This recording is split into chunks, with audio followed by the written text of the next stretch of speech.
Hey, what is happening? Thanks for coming back to thehorrordebate.com. We appreciate you taking some time out to come listen to us fools talk about the best and the worst of your favorite horror movies. I am Jeff Rowdy Jake here. He is Michael Mandy, and you know what, folks? As always, we are live. And this week we're probably not debating one of your favorite horror movies. We're debating. Well, you know what? To be fair, I didn't even know this movie existed.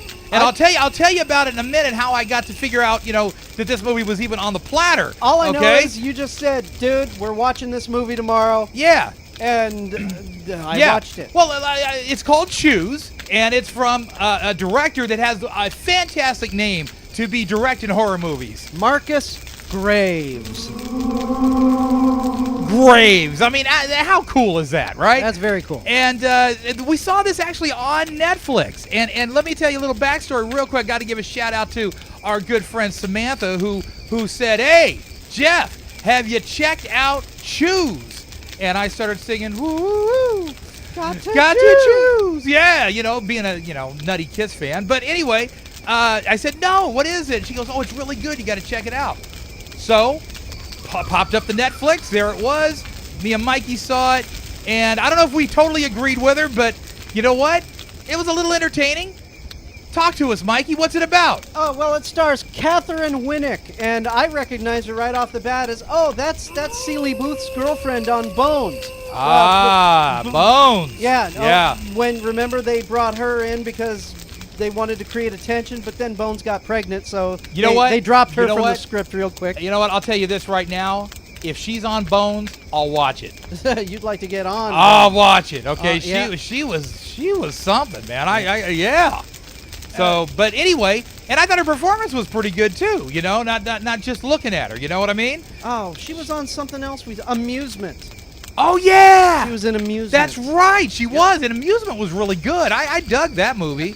Well, this one wasn't bad either, in my opinion. I mean, yeah, it was kind of cheesy, but hey, some horror movies are. It also stars, which I was glad to see, Kevin Pollak. Yeah! I love Kevin Pollak. Yeah! Now, there's a name that, as soon as I saw it, it gave it instant credibility. Right. Now, the funny thing is, Kevin Pollak has done a lot of movies and a lot of acting. He started out as a stand-up comic, and that's when I first discovered him. He did this spot-on William Shatner. That was hilarious. He had this routine where, he used to command a starship, and now on T.J. Hooker, he's driving a Plymouth? Yeah, he had a starship. But he was with Heather Locklear, and that made it all worthwhile, right? And Kevin Pollak did this scene where Reverend Jim Ignatowski was Kang, and he's just doing all these imitations. He was hilarious. Kevin Pollak's been in so many good movies, and as soon as you see his name... And he's been in a couple bad movies. Well, he's been in a couple bad movies, but you know what? As soon as you see his name, it's like, man, there's a little bit of instant credibility there, you know? Well, I was encouraged. Kevin's worth watching because he's a cool dude. Kevin was the father in this movie, the father of the... Now, all I can say is if Catherine Winnick is Kevin Pollak's daughter, that means Kevin must have done a supermodel. Yeah, no kidding. Because she didn't get any of her looks from ugly old Kevin Pollak. Only you would say that, Mikey. Only you would say that. I just looked at her and went, his daughter? Yeah. I'm not seeing it. Not seeing it. Nope. No family resemblance there, buddy. No family resemblance whatsoever. So basically what's happening here is you have a killer who is making his victims choose that not necessarily their death, but he's got two different things. I can cut off your fingers, or I can cut off your ears, or I can poke something through your ears, or I can, the plot starts. Okay, the movie starts out before the credits even roll. Yeah, that's right. There's this family, son, daughter, mom, and dad. All in the bedroom. All going to sleep, good night, and life's happy. And all of a sudden, daughter hears something. She goes in the bedroom. Mom and dad are tied up. Brother's tied up, and he says, "Okay, mom or dad dies. You've got to choose which one." And she's crying. He says, "Fine, I'll kill them both." And she goes, "No, take dad." Yeah. So fine. He says, "Now you've got to do it, or I kill your little brother." Yeah. Then the credits start to roll. Yeah. Well, that was a very condensed version. It was actually a very intense scene. But the point is, it was the dad saying, "Yes, honey, do it, kill me." And it was. But the point I'm getting at is this killer guy picks people and makes them choose between two bad decisions to begin with. Yeah. And I was watching this movie going, I think someone saw. Ooh. Got to choose. Got to saw. Yeah. Well, you know what, Mike? The bottom line is this. I'm trying to figure something out here, and I was confused during the entire flick about this little thing here. Most of the victims were killed. They were actually dead, okay? Dude, the musician, was spared. Why? Why was the musician spared? He just lost his digits. The little girl, the girl who stabbed Dad, she lived. But she committed suicide. Right, exactly. But why did the killer spare the musician? It doesn't make any sense. Everybody else was taken out, right? Well, they kind of explain how they're all okay. For the first hour of the movie, it seems like all these people are just random people. Yeah. And Catherine is just walking around, going, he's sending me instant messages. Yeah. And leading me on to something. And he actually leads her to Bruce Dern. Bruce Dern is I first saw him in like 1978 in a movie called Tattoo with Tattoo. Maud Adams. Maud Adams was a hot I lady, don't like the new Van Halen. Let me just say that right now. I just saying Tattoo because there was an opportunity. I'm not a fan of Maud Adams the new was Van a Halen. Bond girl twice in 2 different movies. Anyway, she was hot, and Bruce Dern was a psycho tattoo artist guy. Check it out. He's really creepy. Then he was in another weird movie called Middle Age Crazy, where he freaks out because he bought a Porsche, and it was $20,000. Yeah. I wish a Porsche was $20,000.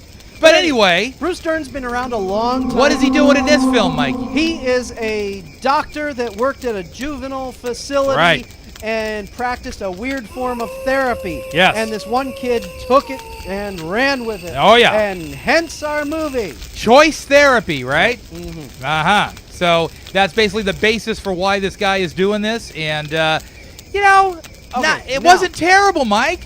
It wasn't terrible. It wasn't good, though. It wasn't good. It was middle of the road. It was a little cheesy. The acting sometimes stuttered real bad.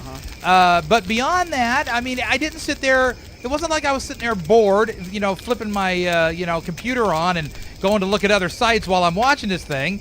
I mean, I sat through it and I wasn't terribly upset. I wasn't terribly thrilled either. No. It was... Catherine's worth watching. Hell yeah. And she teased you with a couple shower scenes, but... You knew she wasn't getting naked, Mikey. You knew it. She's too famous to get naked The letterboxing cut off right there. Yeah, the widescreen cut off right at the chest. You knew that. Oh, yeah. So... Anyways, But talk to us. Give us a little more insight as to what you were feeling. I was feeling bored. You were bored. I was bored. See, I wasn't bored. I don't know why. And sometimes I get really bored. And this one I didn't get bored. I wanted to see kind of what was up next. I thought it was a neat concept for the victim to actually be able to choose, which one way or the other. But it was done in Saw, and Saw 2, Kinda. and Saw 3, and Saw 4. Not really. Not really, because the killer always had a really direct idea as to what he was. Yes, you made a choice whether you did it or not, but you didn't make a choice as to whether you got choice A or you got choice B, knowing that both were going to either kill you or maim you. Well, yeah, and Saw, I remember in Saw 2, they had all the junky chick, your friend is going to die, the key is underneath all those needles. If you don't do this. But what I'm saying is that there wasn't a pit of syringes and a saw over here, and she had to choose which one she did. The difference is that there's 2 fates in this particular film, whereas in Saw, you had the choice of, I want to save her, so I'm going to do this, or I don't want to save her, and I'm not going to do this. What about the chick with the giant thing in her jaws? She had to carve open the dead body to get the key to get the big thing right. off. Correct. But it wasn't a choice if she was going to let that happen, but it wasn't a choice if she was going to get her jaw ripped open or she was going to get her foot cut off. That's what I'm saying. There's 2 different fates in this movie, whereas in Saw, it was more of a choice of, I'm either going to let this happen or I'm not.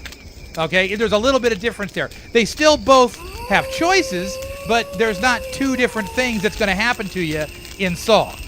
Okay, well, Yeah, the writer obviously saw Saw and said, I'm going to put I saw Saw. Did you see Saw 2? He saw 3.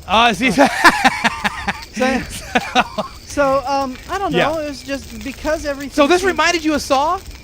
Just the concept of, okay, here's your choice. Yeah, okay. Well, there is a choice vibe in both, but they are different. And This one, like I said, it flew right under the radar. So, you know what? It probably was more that I was just excited that I actually found something that was like under the radar that I didn't know about that actually started out pretty good. I was like, when I turned it on within 5 minutes, I was like, okay, I can jive with this. Let's do it. So, I'm giving this one 3 stars. No, I'm gonna give it 2. You're gonna give it 2? Yeah. This one had good production values. The acting really stuttered in certain parts, but in other parts it was good. The story was okay. I mean, this is about a middle of the road, but I'm going to give it a little bump because of the fact that I was never bored and because of the fact that, like I said, the production values were very good in this film. I mean, it was shot like a real movie. Yeah, I'm going to give it 2, and just because Kevin Pollak and Bruce Dern were... I like seeing Kevin Pollak. Yeah, Kevin Pollak's always a plus in my book. He's, like I said, he's been around, Catherine's hot. Catherine's hot. That pushed it right over the edge, right? All right, I'm Michael Mandy. He's Rowdy Jeff. We'll talk to you next week at the Horror Debate.